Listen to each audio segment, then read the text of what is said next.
एउटा परिवार ल, ल, guys. झन्डै ठोकेर लड्यो यार क्यामेरा त छैन त कि मान्छे नराम्रो हो खै हँ? हात उनी ठोकिँदै हिँड्नु त के भएको हात त्यति सस्तो लाग्छ गर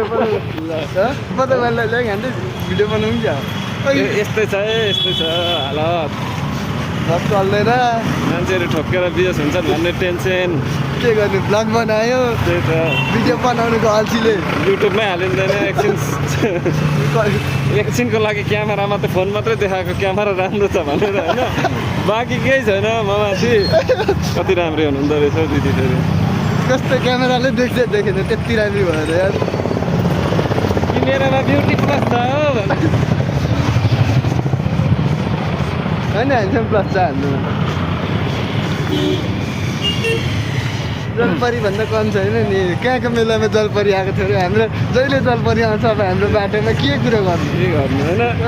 आफै ठोकिँदै आउँछ होइन हो भने बिहान तर हामीलाई बाल छैन हामीलाई बाल छैन बिहान जाँदा त यस्तो झन् कसैको नि बाल छैन होइन कलेजको जलपरी अलिक भेटिन्छ